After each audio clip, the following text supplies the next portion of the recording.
Nous continuons notre étude sur les paraboles en déterminant les symboles, l'enseignement à prendre et les objectifs qui sont visés.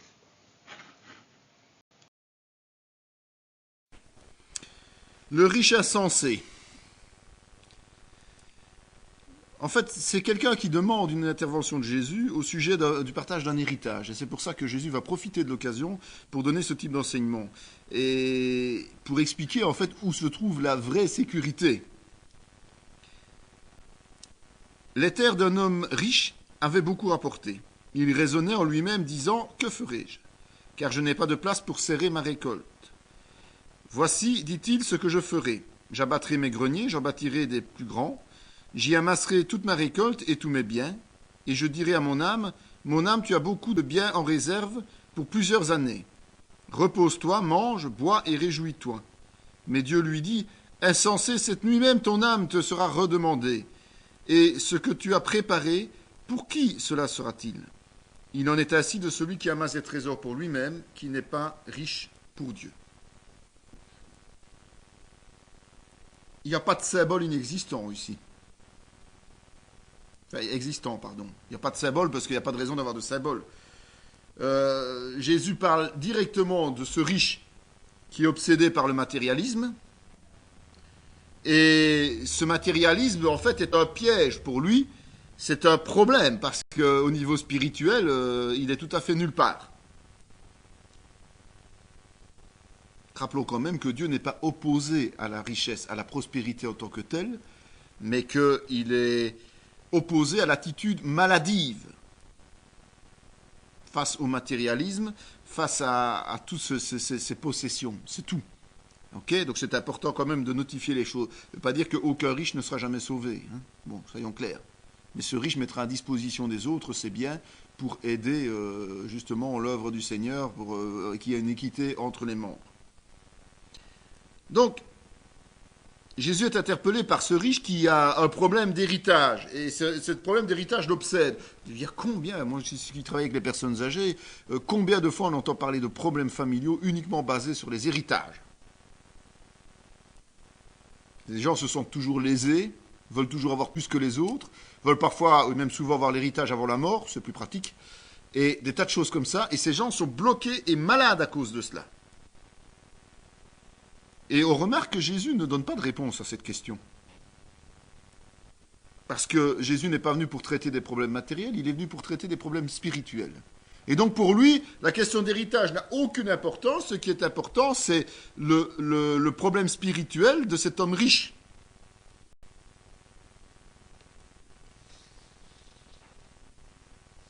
Il y a une opposition flagrante. Il y a une position qui est celle de l'homme riche. Cet homme a bénéficié de beaucoup de choses. Et au lieu de distribuer son trop-plein, eh bien, il va construire d'autres greniers, en quelque sorte, d'autres lieux de stockage, pour se sentir en sécurité.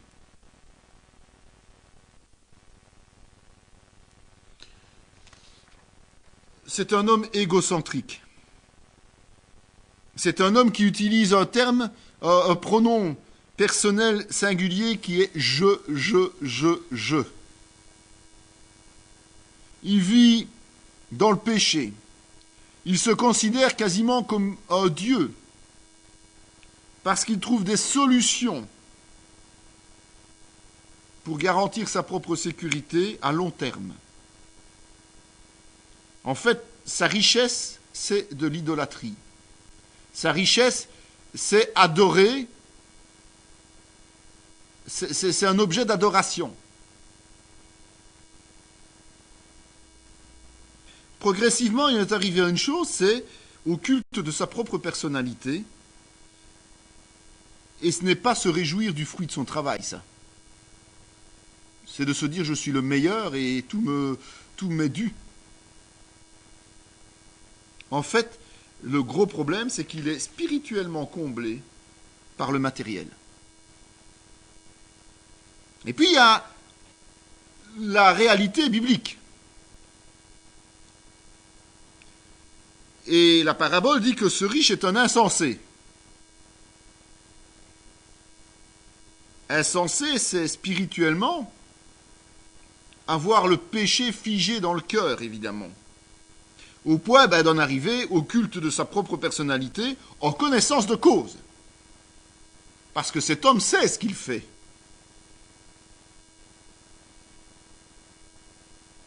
Et la réponse de Dieu, là, elle est très claire.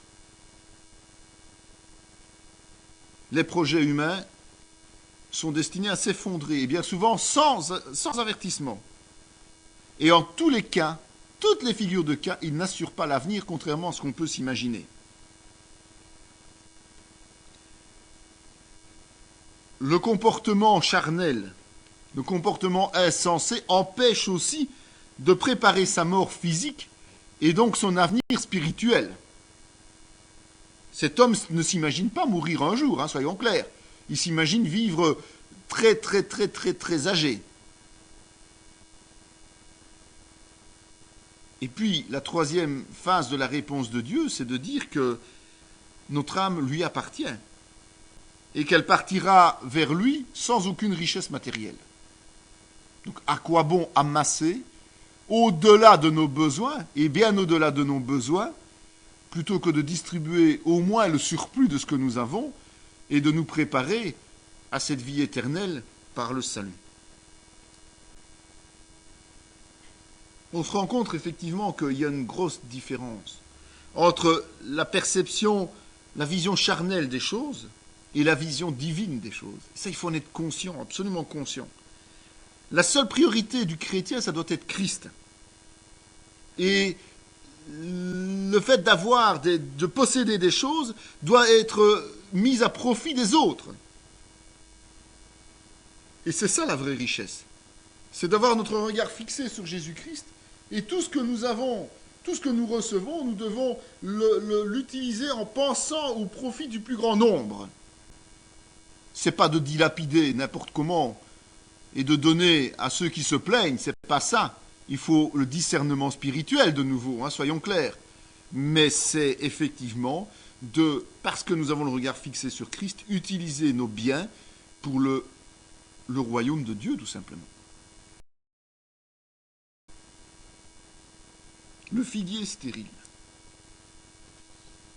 Luc 13, 6, 9.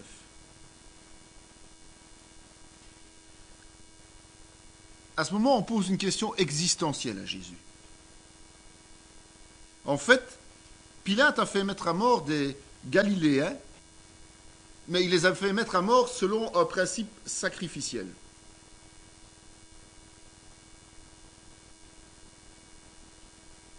Alors la question c'est, est-ce que les Galiléens étaient des pécheurs bien plus grands que les Judéens, qu'ils se soient fait mettre comme ça à mort en tant qu'offrande à des dieux?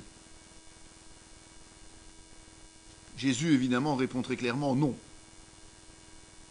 Parce que, de nouveau, c'est une idée préconçue. C'est notre ego qui nous pousse à nous croire meilleurs que les autres.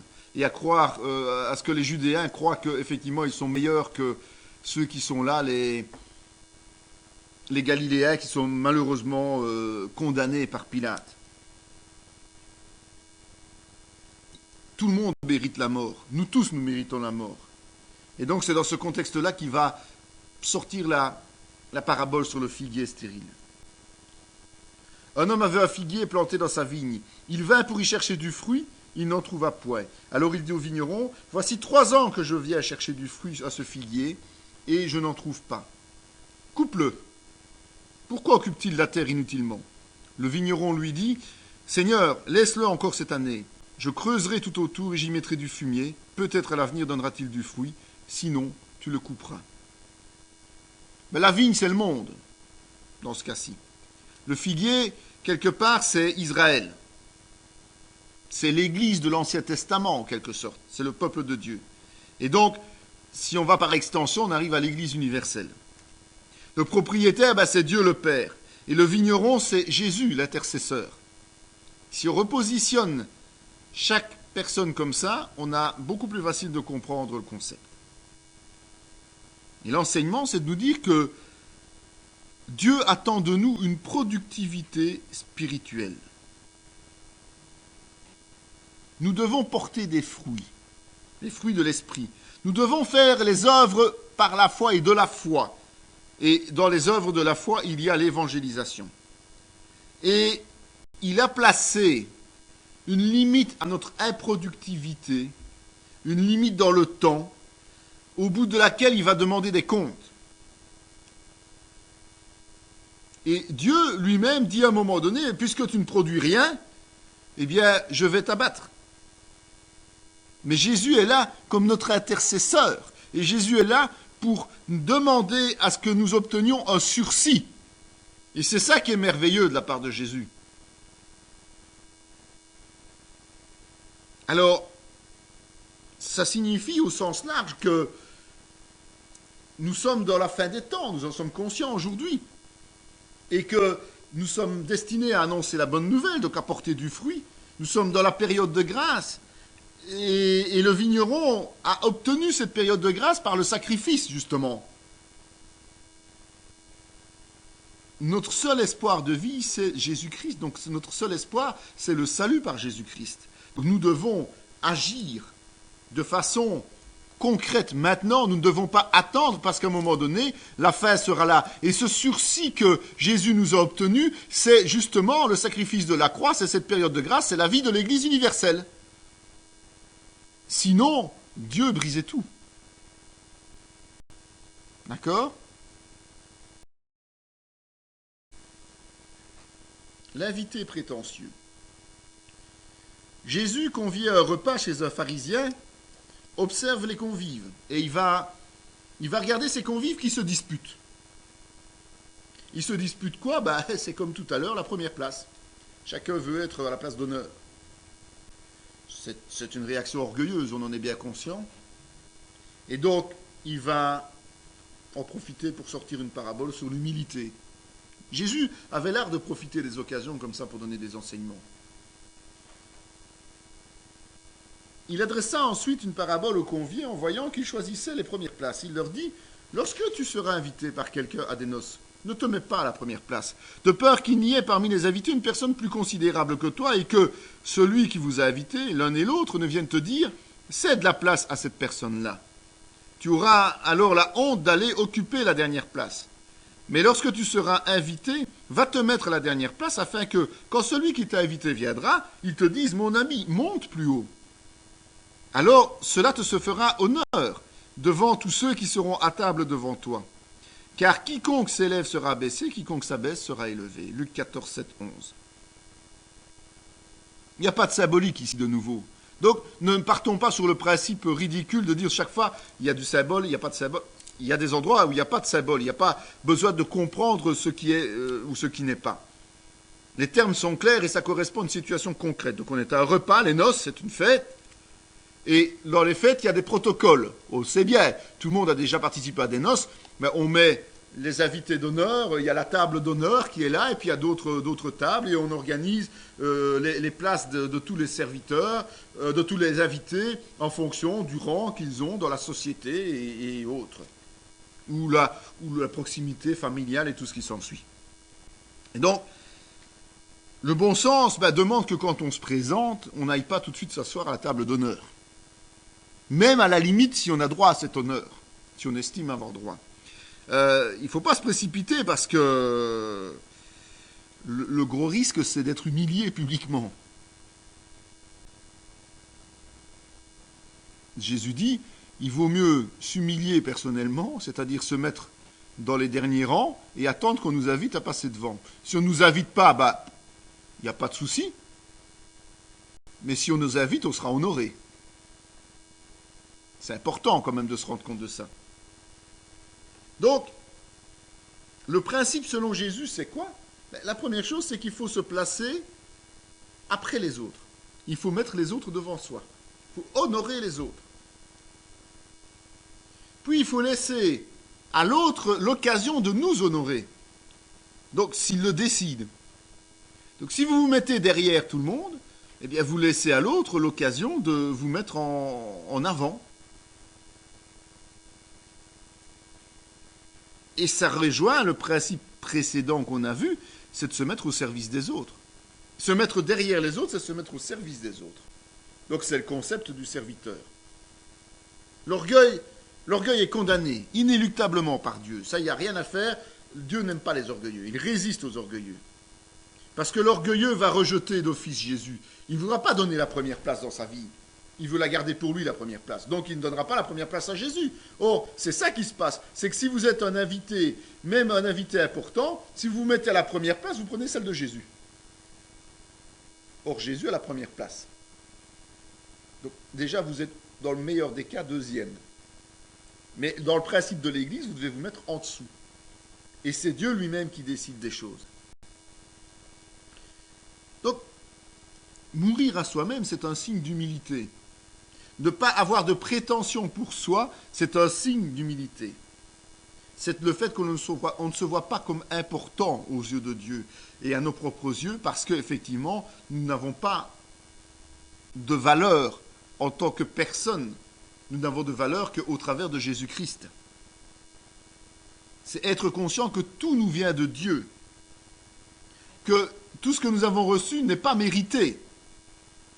Et automatiquement, c'est apprendre à s'émerveiller des bénédictions que nous recevons, justement, puisque ce n'est pas mérité. Alors, si on n'est pas reconnu par les autres, tant pis, ça ne pose pas de problème, puisque de toute façon, on n'a pas de valeur surestimée de soi. Et c'est vrai qu'il faut se rendre compte que le travail que l'on fait dans l'ombre est souvent le travail le plus efficace. Et quand on fait un travail dans l'ombre, la moindre once d'honneur qu'on peut recevoir est nettement plus gratifiant que quelqu'un qui est toujours devant et qu'on adulerait, parce que ça devient routinier et quelque part c'est un dû. Tandis que lorsqu'on travaille dans l'ombre et qu'on a un petit encouragement, eh bien on reçoit beaucoup plus de gratification de cela. Alors, une assemblée c'est ça. Ce sont des gens qui n'en ont rien à faire de leur propre position, mais qui se soutiennent les uns les autres. Et chacun est content de sa place.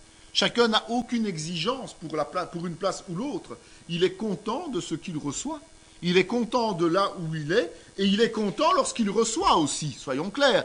La fausse humilité, c'est de se dire je reste derrière, même si on m'invite à aller devant. Il est bien dit clairement, Jésus est très clair en disant, mettez-vous derrière, mais il ne dit pas, si on vous invite à aller devant, refusez. Il dit, justement, si quelqu'un vous invite à aller devant, eh bien vous en serez d'autant plus honoré devant les autres. D'accord ? Donc il ne faut pas se mettre derrière dans le but de passer devant, parce que ça aussi c'est de l'orgueil, mais il faut se mettre derrière, et si jamais on vous fait l'honneur de vous faire avancer, eh bien vous devez accepter d'avancer. Comprenez bien les nuances.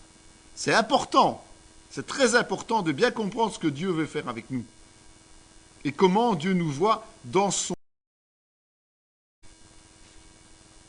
Le grand souper. C'est juste après l'autre. Dans Luc 14, 16, 24. C'est juste après l'autre histoire, l'autre parabole. Jésus va exhorter les convives à inviter des indigents à des repas, plutôt que des proches. Parce qu'il faut apprendre à donner sans rien attendre en retour. Si ce n'est évidemment les récompenses qui sont là dans les cieux. Parce que quand on invite des proches, on espère quoi ? C'est d'être invité en retour, tout simplement. Tandis que si on invite des gens qui n'ont pas les moyens de nous inviter, quelque part, on ne va pas bénéficier et on va le faire simplement par amour des autres et pour donner quelque chose. Et Jésus répondit, un homme donna un grand souper, il invita beaucoup de gens. À l'heure du souper, il envoya son serviteur dire aux conviés, venez, car tout est déjà prêt. Mais tous unanimement se mirent à s'excuser. Le premier lui dit, j'ai acheté un champ, je suis obligé d'aller le voir. Excuse-moi, je te prie. Un autre dit, j'ai acheté 5 paires de bœufs et je vais les essayer. Excuse-moi, je te prie. Un autre dit, je viens de me marier, c'est pourquoi je ne puis aller. Le serviteur de retour rapporta ces choses à son maître. Alors le maître de la maison, irrité, dit à son serviteur, va promptement dans les places et dans les rues de la ville et amène ici les pauvres, les estropiés, les aveugles et les boiteux. Le serviteur dit, maître, ce que tu as ordonné a été fait et il y a encore de la place. Et le maître dit au serviteur, va dans les chemins et le long des haies, et ceux que tu trouveras, contrains-les d'entrer, afin que ma maison soit remplie, car je vous le dis, aucun de ces hommes qui avaient été invités ne goûtera de mon souper. Le grand souper, c'est celui qui attend les justes. Donc ceux qui sont justifiés, les justes, on est bien d'accord, dans la plénitude du royaume. Donc c'est un peu le repas des noces, hein, c'est le même concept, quoi. Alors les premiers invités, ce sont qui? Normalement, c'est le peuple d'Israël qui était invité à partager ce grand repas dans les cieux. Les deuxièmes, ce sont les païens. Parce qu'Israël a refusé cette invitation, donc ce sont les païens. Et l'invitation, c'est l'évangile, tout simplement. Donc ils sont allés annoncer l'évangile. Jésus est d'abord venu annoncer la bonne nouvelle aux Israéliens, aux Juifs. Et ils n'ont pas accepté. Les premiers chrétiens, les premiers apôtres qui ont engagé l'Église, et les premières églises n'étaient que juives. Mais beaucoup ont refusé. Et donc c'est pour ça qu'ils sont, selon la volonté de Dieu, qu'ils se sont tournés vers les païens. Donc tous ceux qui n'étaient pas dignes d'être dans le peuple de Dieu ont été invités au repas. Alors, le repas s'organise en deux phases, en fait. L'invitation est d'abord lancée pour obtenir des promesses, des engagements. Donc, en fait, tiens, j'organise un repas tel jour, à telle heure, est-ce que vous seriez là? Et tout le monde, en général, répond, oui, il n'y a pas de problème, pas de souci, on sera là, on sera là. Et puis après, au moment du repas, on va rappeler aux gens que le repas, c'est bien ce jour-là, à telle heure. Mais ici, ça correspond un peu au fait que Jésus rappelle tout simplement aux Juifs qui sont là, aux Juifs légalistes, que Dieu a envoyé son Fils pour qu'ils le reçoivent. Et Israël avait normalement promis l'accueil du Messie, qui descendait des patriarches. Ils avaient ça dans leur prophétie. Donc ils avaient envoyé à plusieurs reprises l'annonce que Jésus allait arriver, quoi, au travers des prophètes. Mais au moment venu, quand Jésus est arrivé, ils se sont quasiment tous désistés. Ça veut dire quoi? Ça veut dire que les promesses qui avaient été faites d'obéissance à la parole et d'accueil du Messie, d'accueil de la bonne nouvelle, n'étaient qu'un mensonge, c'était des paroles en l'air, c'était des paroles vides. Jésus a été rejeté. Il a été rejeté pour des prétextes futiles. C'était de l'orgueil, des soucis, les plaisirs du monde, le protocole, le pouvoir. Enfin, ils ont trouvé des tas d'excuses. Combien de fois dans la parole on voit ça?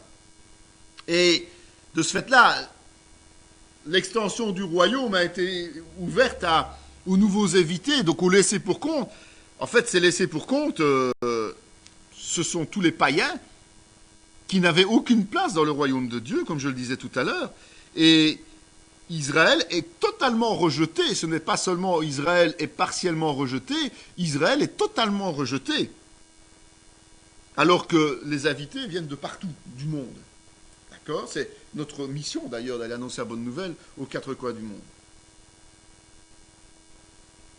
Les pauvres et les indigents, évidemment, c'est-à-dire tous ceux qui sont conscients que leurs besoins ne sont pas comblés au niveau spirituel, c'était notre cas. Alors que les religieux légalistes, eux, ils sont satisfaits de ce qu'ils vivent, de ce qu'ils sont. Ils sont charnels, ils sont légalistes, mais ils refusent Jésus, ils sont satisfaits de ce qu'ils ont. Mais les autres, nous, quand on a rencontré Jésus, on avait besoin de quelque chose de particulier.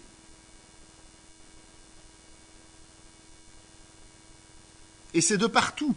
Parce que la ville représente Israël dans ce cas-ci. Mais quand il va chercher dans les chemins et les haies, c'est un peu partout, quoi, en dehors de la ville. Il n'y a pas de haies dans une ville. Hein. Les haies, c'est autour des prés, c'est autour des chemins, tout ce qui sont. Donc ça veut dire que c'est vraiment partout, dans les recoins qu'il est allé chercher les gens. Donc les gens qui vivent de façon les plus misérables, quoi. Et les nouveaux sont quelque part poussés ou obligés à rentrer dans la grâce de Dieu, par quoi? Par le biais du salut.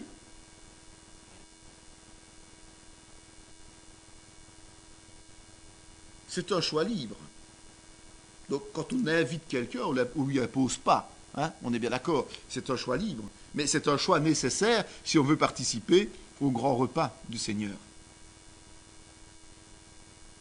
Et donc, ce que Jésus est en train de dire là, c'est que l'expérience du salut par la foi est indispensable. Et le grand souper, c'est quelque part c'est la voie actuelle pour entrer dans le royaume, c'est-à-dire que nous sommes obligés de répondre à l'invitation de l'évangile. Ça devient urgent, parce que la maison se remplit de plus en plus, génération après génération, et à un moment donné, tous les invités seront là. C'est vrai qu'il y a plusieurs vagues, et c'est pour ça que quand ils ont fait la première invitation, il y avait encore de la place, mais tôt ou tard, cette salle, elle sera pleine. Ce sera le moment de la fin de la grâce. On a vu que pour le figuier, Jésus demandait, justement, avait intercédé pour encore laisser un peu de temps. Eh bien, c'est ce temps qui est utilisé pour remplir la salle des noces.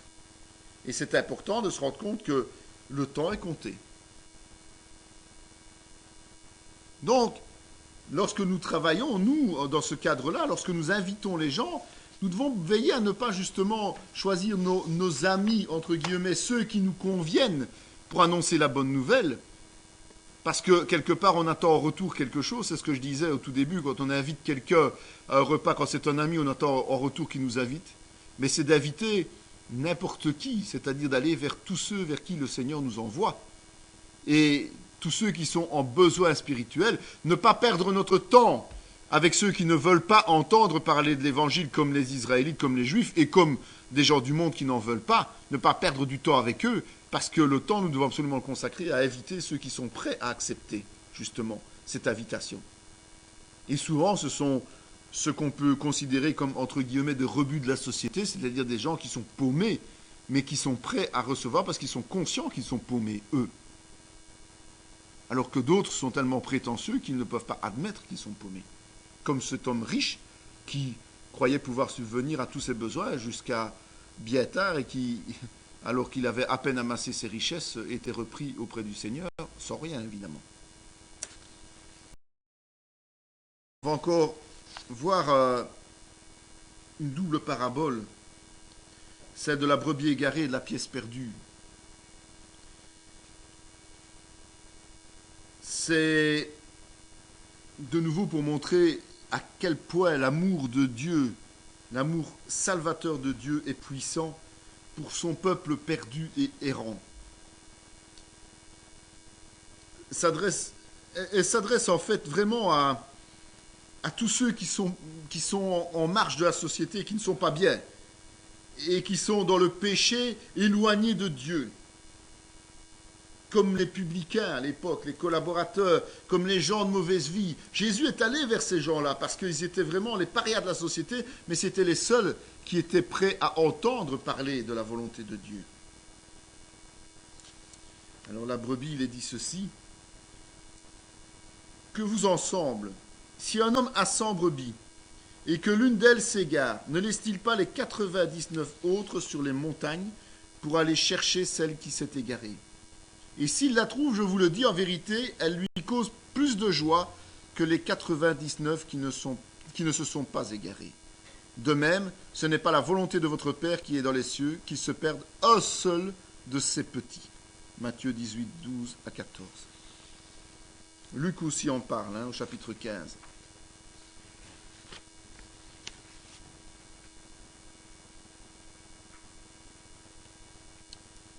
L'homme, c'est Jésus ici, le berger. Et c'est tous ceux qui sont à sa suite, c'est-à-dire tous ses serviteurs qui doivent s'occuper des brebis. Donc c'est nous, quelque part, qui avons des responsabilités vis-à-vis des autres chrétiens.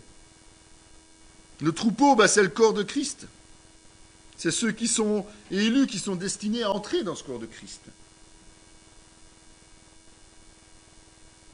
Et la brebis égarée, c'est le pécheur que Jésus appelle et qui est sauvé évidemment par grâce, ou alors celui qui a quitté les voies de Dieu et qui a chuté et puis qui revient. D'accord ? Ce sont deux types de brebis égarées quelque part. Vous savez, dans le ciel, et ça c'est l'enseignement à retenir, dans le ciel il y a plus de joie pour un seul repenti que pour 99 justes. En réalité, nul n'est juste au départ. On n'est que justifié, on est bien d'accord. Et donc, Dieu va se réjouir d'une manière particulière pour chaque âme qui est sauvée par grâce. Et donc, si on en déduit cela, on doit se dire que le ciel, comme l'Église, doivent être logiquement des lieux de joie. Encore faut-il évangéliser pour ça. Parce que s'il n'y a pas d'âme qui se donne au Seigneur, on ne peut pas se réjouir du salut. Alors Dieu va agir par rapport à ces trois personnes. Jésus, lui, va chercher, il rachète. D'accord? Donc Jésus va aller appeler, et par son sacrifice, il rachète. Le Saint-Esprit, lui, va convaincre de péché et nous aider à dire oui, tout simplement. Puis après, il nous sanctifiera. Et le Père, il l'accueille. D'accord? Et nous sommes invités, évidemment, à œuvrer et à travailler pour Jésus-Christ en annonçant la bonne nouvelle du salut. Mais pour ça, il faut avoir le cœur pour les perdus. Il faut avoir envie d'aller les chercher. Il faut avoir envie et avoir de la compassion pour ceux qui sont perdus.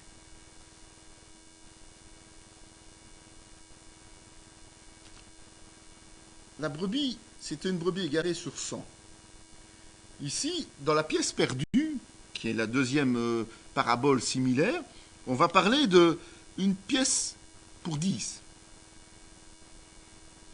Quelle femme, si elle a 10 drachmes et qu'elle en perde une, n'allume une lampe, ne balaye la maison et ne cherche avec soin jusqu'à ce qu'elle la retrouve. Lorsqu'elle l'a retrouvée, elle appelle ses amis et ses voisines et dit « Réjouissez-vous avec moi, car j'ai retrouvé la drachme que j'avais perdue. De même, je vous le dis, il y a de la joie devant les anges de Dieu pour un seul pécheur qui se repent. » Luc 15, 8 à 10. Le drachme, il faut bien savoir, est une somme importante à l'époque. D'accord ? Ça correspond grosso modo à une journée de salaire. Donc vous imaginez, cette dame qui perd 1/10, c'est-à-dire un jour de salaire, c'est quand même énorme. Et lorsque l'on perd quelque chose de valeur, qu'est-ce qui se passe? On est prêt à retourner ciel et terre pour retrouver cette chose de valeur. Et lorsqu'on le retrouve, évidemment, on se réjouit. C'est la même chose que ce qui précède. Une âme, chacun d'entre nous, a une valeur inestimable pour Dieu. Et ça, il faut bien en être conscient. Donc nous devons, nous aussi, avoir cette conviction dans notre cœur que chaque âme qui doit être amenée au salut a une valeur inestimable pour Dieu. Donc nous devons remuer ciel et terre pour gagner ou pour récupérer les âmes qui doivent arriver dans le royaume à nos côtés. C'est essentiel, évidemment, de travailler de cette manière. C'est essentiel d'être conscient de ce que nous devons gagner ces âmes. Nous arrivons maintenant à cette histoire que tout le monde connaît, ou en tout cas a l'impression de connaître, le fils prodigue. C'est une histoire beaucoup plus conséquente que celle qui précède, évidemment, mais ça concerne aussi le principe de la perdition. Et en fait, au lieu d'être à 1 sur 100, si vous vous souvenez, à 1 sur 10, on arrive à 1 sur 2.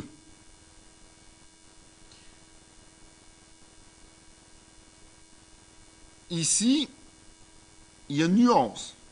C'est que le père ne cherche plus le fils égaré, mais il l'accueille à son retour. Ça, c'est la nuance par rapport à notamment la perle et la brebis. Un homme avait 2 fils. Le plus jeune dit à son père, « Mon père, donne-moi la part de bien qui doit me revenir. » Et le père leur partagea son bien. Peu de jours après, le plus jeune fils, ayant tout ramassé, partit pour un pays éloigné où il dissipa son bien en vivant dans la débauche. Lorsqu'il eut tout dépensé, une grande famine survint dans ce pays, et il commença à se trouver dans le besoin. Il alla se mettre au service d'un des habitants du pays, qui l'envoya dans ses champs pour garder les pourceaux. Il aurait bien voulu se rassasier des carouges que mangeaient les pourceaux, mais personne ne lui en donnait. Étant rentré en lui-même, il se dit « Combien de mercenaires chez mon père ont du pain en abondance, et moi, ici, je meurs de faim. Je me lèverai, j'irai vers mon père, et je lui dirai « Mon père, j'ai péché contre le ciel et contre toi. Je ne suis plus digne d'être appelé ton fils. Traite-moi comme l'un de tes mercenaires. » Et il se leva et alla vers son père. Comme il était encore loin, son père le vit et fut ému de compassion. Il courut se jeter à son cou et le baisa. Le fils lui dit « Mon père, j'ai péché contre le ciel et contre toi. Je ne suis plus digne d'être appelé ton fils. » Mais le père dit à ses serviteurs « Apportez-moi vite la plus belle robe et l'en revêtez. Mettez-lui un anneau au doigt et des souliers aux pieds. Amenez le veau gras et tuez-le. Mangeons et réjouissons-nous, Car mon fils que voici était mort et il est revenu à la vie. Il était perdu et il s'est retrouvé. Et ils commencèrent à se réjouir. Or, le fils aîné était dans les champs. Lorsqu'il revint et approcha de la maison, il entendit la musique et les danses. Il appela un des serviteurs et lui demanda ce que c'était. Ce serviteur lui dit, « Ton frère est de retour, et parce qu'il l'a retrouvé en bonne santé, ton père a tué le veau gras. » Il se mit en colère et ne voulut pas entrer. Son père sortit et le pria d'entrer. Mais il répondit à son père, « Voici, il y a tant d'années que je te sers sans avoir jamais transgressé tes ordres, et jamais tu ne m'as donné un chevreau pour que je me réjouisse avec mes amis. Et quand ton fils est arrivé, celui qui a mangé ton bien avec des prostituées, c'est pour lui que tu as tué le veau gras. Mon enfant, lui dit le père, tu es toujours avec moi et tout ce que j'ai est à toi. Mais il fallait bien s'égayer et se réjouir, parce que ton frère que voici était mort et qu'il est revenu à la vie, parce qu'il était perdu et qu'il s'est retrouvé. » C'est une parabole énorme. Donc il n'y a pas qu'un enseignement. Contrairement à toutes les autres paraboles où il y a un thème central, il y a quand même des nuances plus importantes dans cette parabole. Et donc, comme toujours, on ne fait jamais de généralité dans la Bible, il y a toujours des exceptions, et c'en est une. Alors, la première chose à retenir quand même, c'est que notre Père qui est dans le ciel nous aime. Même quand nous sommes dans le péché, il nous attend, il attend notre retour. Ça, il faut bien se le dire, quand on a péché, qu'on est conscient de ce péché, on attend, on sait que le Père nous attend, et donc que l'on peut revenir vers lui sans problème.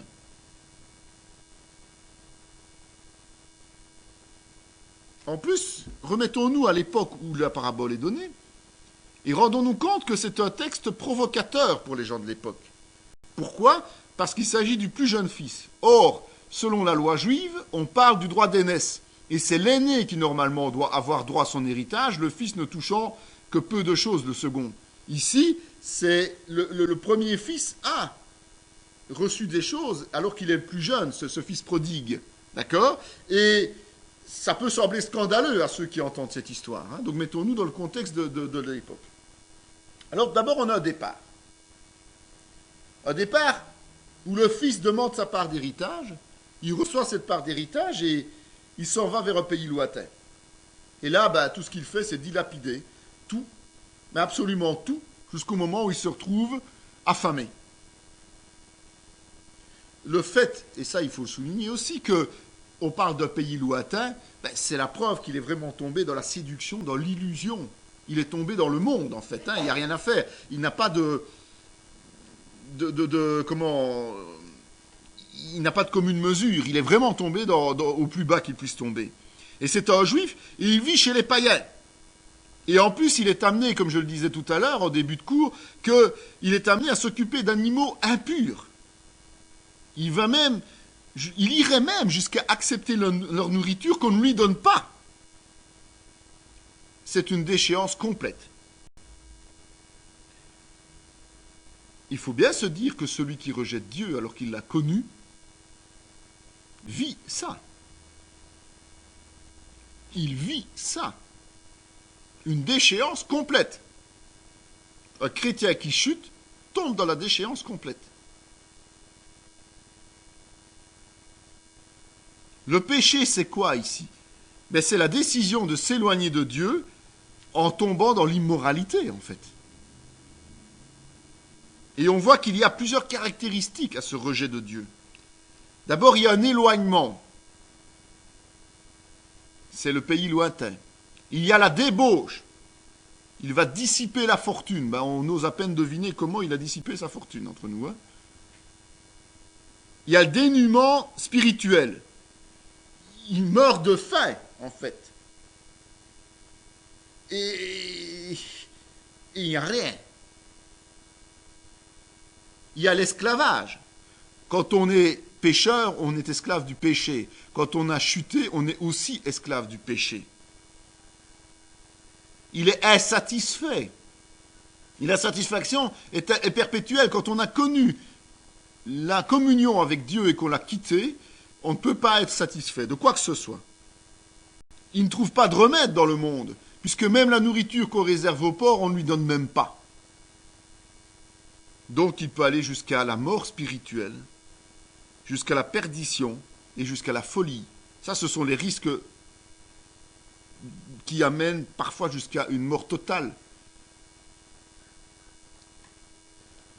La deuxième phase, c'est le retour. Heureusement, et c'est aussi ce qui est bon, quelque part, lorsqu'il y a une chute, c'est que la situation désastreuse dans laquelle on tombe, ben ça va nous amener à réfléchir quand même un peu. Ça va nous amener à admettre qu'on est dans un état de délabrement spirituel incroyable et de reconnaître qu'on est en position d'échec. C'est possible de revenir. Mais il faut d'abord un retour sur soi, un repli sur soi, une vue lucide. Il faut être conscient qu'on est fautif. Donc il faut faire repentance en quelque sorte. Devant Dieu et devant les hommes. Ben, devant Dieu parce qu'on s'est révolté contre Dieu, devant les hommes parce qu'on a fait des dégâts autour de soi, au niveau de ses frères et de ses sœurs. Lorsque on chute et qu'on rejette l'église dans laquelle on est ou qu'on rejette les frères et sœurs, on fait des dégâts autour de soi. Donc, il faut d'abord prendre conscience que l'on a péché. Puis il faut aller de l'avant, il faut agir. Et donc le Fils va se lever, prendre sa décision et la mettre en pratique en renonçant au péché. Donc il fait repentance, il dit « Ok, je suis conscient que je suis pécheur, donc je m'en repens, je vais y renoncer. » Et donc ça permet de déceler quelques caractéristiques de nouveau. Il faut que la prise de conscience soit exempte d'orgueil. On ne peut pas faire preuve d'orgueil. Il faut confesser à Dieu tout son péché. Parce que tout péché est dirigé contre Dieu. Il faut bien en être conscient aussi. Il faut s'en remettre à la miséricorde de Dieu. Donc demander pardon et s'en remettre à Dieu. Il faut reconnaître que l'on a perdu tous ses droits et tous ses privilèges et que maintenant on place notre espoir en Dieu. Et il faut engager une foi vraie, sincère. Il faut que cette foi nous pousse à agir ainsi. Troisième phase, la joie du Père. Lorsqu'il a décidé de laisser son péché derrière, donc lorsqu'il a fait repentance, le Père n'a pas hésité, il l'a accueilli tout de suite.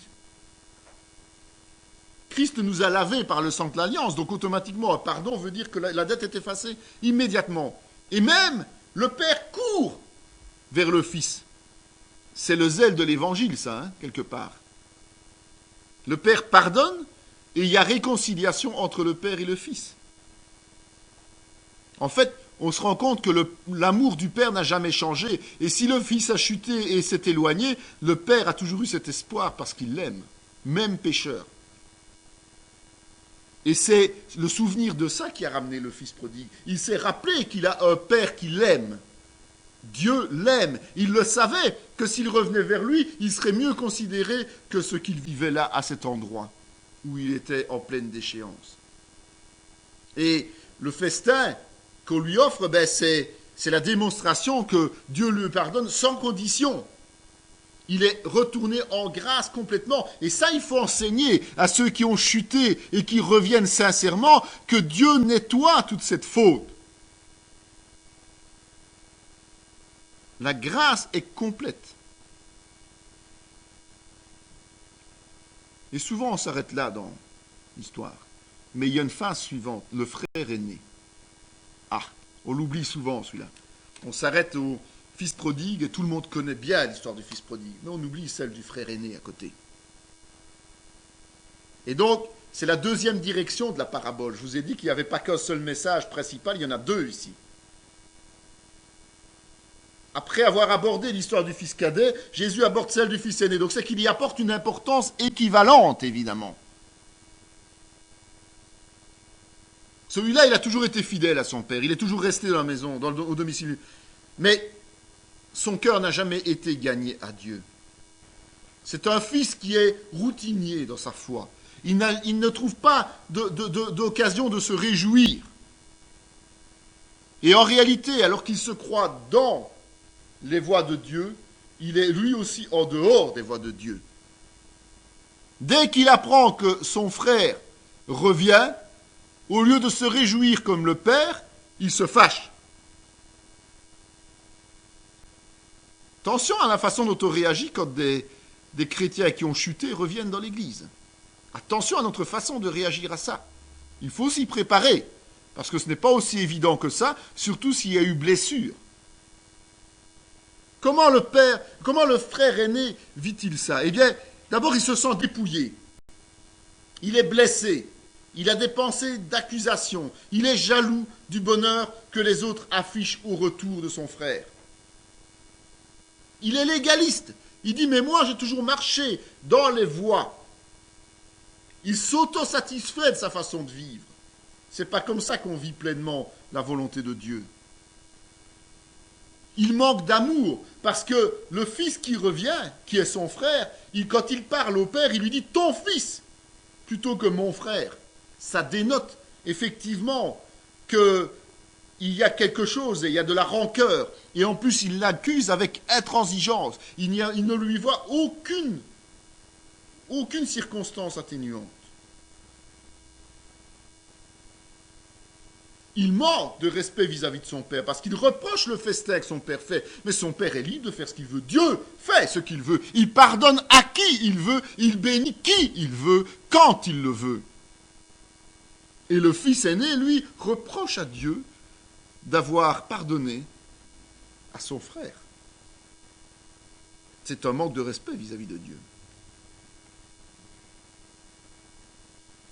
Alors qu'il est croyant, qu'il est resté dans les voies de Dieu, et qu'il est l'héritier assuré, donc son salut est garanti, eh bien il va se positionner en pauvre martyr.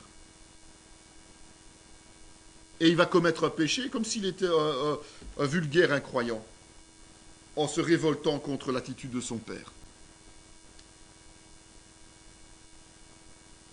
Vous savez, ce qu'il faut retenir, c'est que le type d'éloignement n'a pas d'importance. Ici, c'est un homme religieux qui connaît la maison de Dieu, mais dont la nature n'a pas changé vraiment. Il est différent d'un chrétien né de nouveau qui vit sa foi. Et il le reconnaît, puisqu'il refuse d'entrer au repas de fête. Il refuse d'entrer en communion avec les autres. Et le légaliste ne se réjouit de rien, puisqu'il est prisonnier de cette loi. Il a besoin lui aussi d'être sauvé, contrairement à ce qu'on peut s'imaginer. Et alors qu'il est à proximité de son père, alors qu'il n'a jamais quitté son père, eh bien lui aussi est éloigné de Dieu. Mais il est beaucoup plus difficile de le faire comprendre. Beaucoup plus difficile de lui faire prendre conscience qu'il doit changer. Parce qu'il refuse de reconnaître sa situation. Et c'est ça le drame.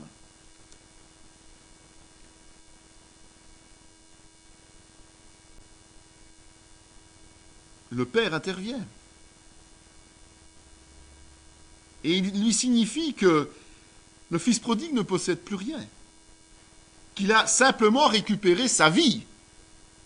Il était mort, il est revenu à la vie. Et après, c'est fini. Les richesses qu'il a dilapidées, il les a dilapidées. Ça, c'est perdu à jamais pour lui. Il devra travailler pour vivre, pour gagner quelque chose. Parce que Dieu est juste.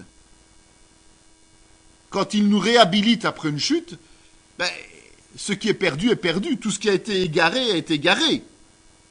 Tout ce qui a été gaspillé reste gaspillé. Ce n'est pas possible de rattraper ce retard.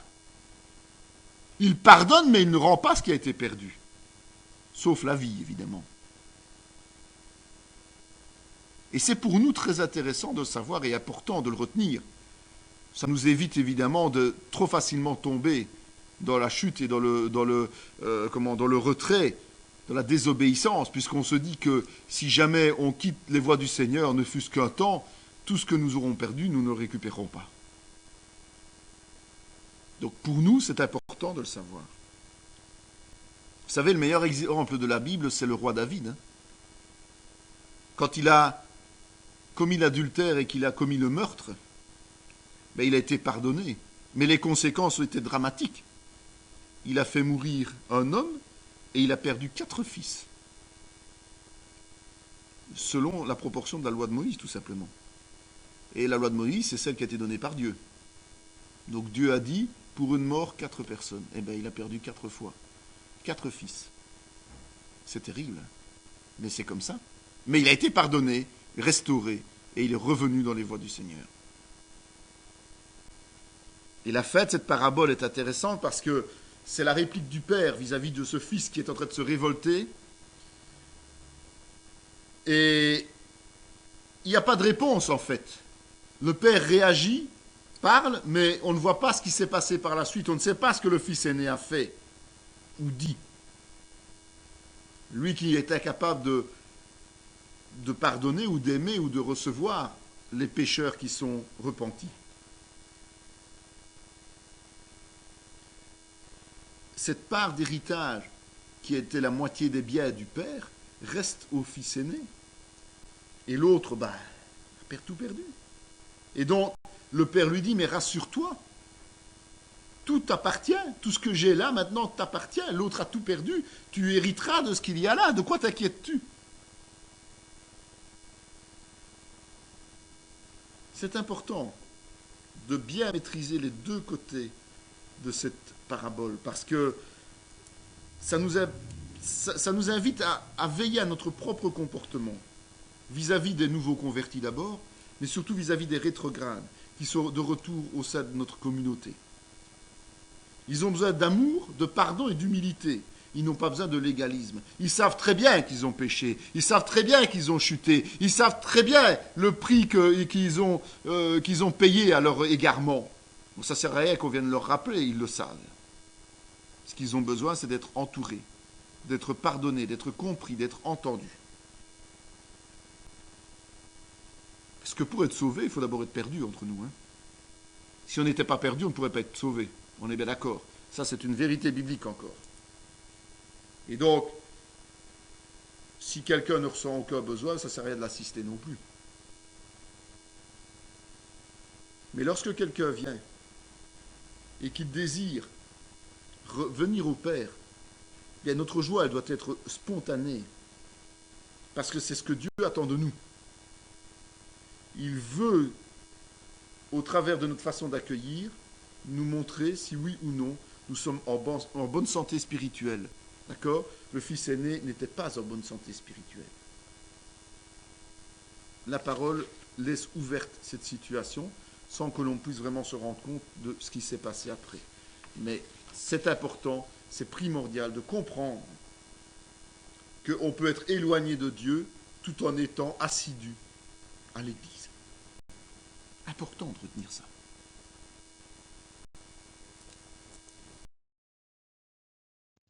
Cette vidéo fait partie intégrante de la formation en théologie pratique dispensée par la mission de théologie Emmanuel de Parakou, Bénin, sous l'autorité académique du Centre chrétien Emmanuel SBL, Spa, Belgique.